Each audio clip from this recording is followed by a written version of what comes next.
Hello everyone, welcome back to Mihi Kavya English classes. I hope you are enjoying best of your health. First of all, happy Holi from Mihi Kavya English classes.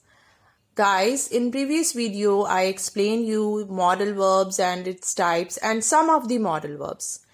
आज हम जो बाकी modal verbs हैं वो करेंगे. So let's start. The first one is ought to. Now ought to is used to express duty, obligation in the same way as should. जब हमने duty या ऑब्लिगेशन को एक्सप्रेस करना है कि कोई भी काम करना हमारी ड्यूटी है, मॉरल ड्यूटी है, तो हम ought to यूज करते हैं. Only difference in ought to and should is कि should में हम ज्यादा स्ट्रांगली उसको नहीं बोलते, लेकिन ought to में हम स्ट्रांगली किसी को उसकी ड्यूटी के बारे में बोलते हैं. For example, you ought to take medicine regularly, you ought to serve your country. The next modal verb is must. Now must is used to express compulsion. जब भी कोई काम करना compulsory है, अगर हम वो नहीं करते तो हमें consequences face करने पड़ सकते हैं, उसका result face करना पड़ सकता है. Then we use the modal verb must. You must appear in exam, you must wear helmet. जब हम should और ought to यूज करते हैं, वहां पे हम किसी को सजेस्ट करते हैं, किसी को रियलाइज करवाते हैं कि ये काम करना आपके लिए जरूरी है, बट वहां पे कोई कंपल्शन नहीं होती. लेकिन मस्ट में अगर कोई काम हम किसी को बता रहे हैं या कोई काम करना वो जरूरी है, अगर नहीं करेंगे तो उसके नतीजे हमें फेस करने पड़ सकते हैं. हमें फाइन, जैसे अगर हेलमेट नहीं पहनेंगे तो फाइन देना पड़ सकता है, एग्जाम में अपेयर नहीं होंगे तो फेल हो सकते हैं. Next one is shall and will. Shall and will is used to express simple future. Future में अगर कोई बात करनी है, then we use the modal verbs shall and will. Next is would. Would is used to express future in the past tense.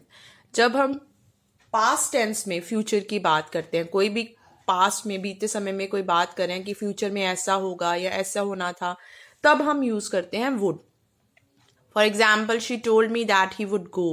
He said that you would tell a lie. कि उसने बोला था कि वो जाएगा. अब बीते समय की बात है कि उसने बोला था कि वो जाएगा. So past tense में बात करें कि future में उसने ऐसा करना था.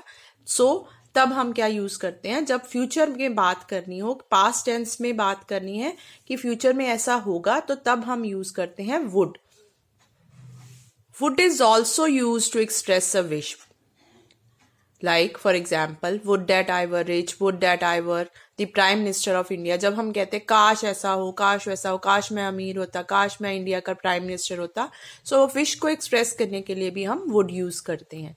Would is also used to express a desire or offer something. जब हम अपनी कोई डिजायर बताते हैं या किसी को कुछ ऑफर करें हैं, इन दोनों केसेस में भी हम would को यूज करते हैं. लाइक इन डिजायर, मैं अपनी डिजायर एक्सप्रेस कर रही हूँ, I would like to have a glass of juice. और ऑफर में किसी को अगर ऑफर कर रहे हैं, would you like to have a cup of tea, would you like to have a cup of coffee, तो तब भी हम कौन सी मॉडल वर्ब यूज करते हैं, would. Next is dare. Dare, it is use to express courage. जब हम हिम्मत की बात करते हैं तो हम वर्ड मॉडल वर्ब यूज करते हैं dare. He dare not face me, how dare you insult me. कि उसकी हिम्मत नहीं है कि वो मेरा सामना कर सके, उसकी हिम्मत कैसे हुई कि मेरे को इंसल्ट किया. So then we use the modal verb dare. Next is need. जब किसी चीज की जरूरत बतानी हो कि किसी चीज की जरूरत है या जरूरत नहीं है, तो हम यूज करते हैं need या need not. For example, your exams are coming, you need to study hard. You need not go there again. आपको वहां जाने की जरूरत नहीं है. You need not worry about the test. आपको टेस्ट की चिंता करने की जरूरत नहीं है. So जब जरूरत, किसी चीज की जरूरत की बात करते हैं, then we use the modal verb need. Next is used to.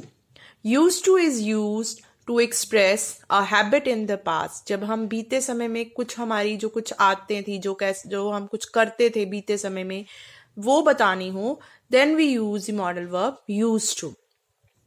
He used to sing when he was in college. कि जब वो कॉलेज में था उसको वो गाता था.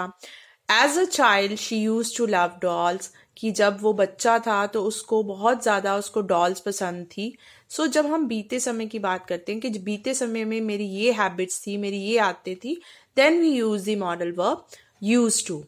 So that was all about the modal verbs. We have finished the topic modal verbs.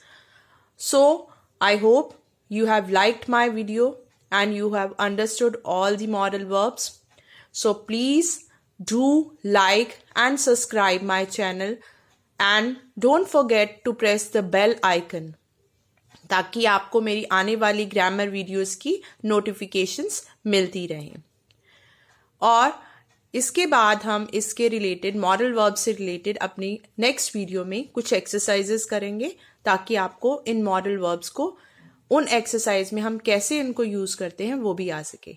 So please do like, एक लाइक तो यार बनता है। Please like my video and subscribe my channel.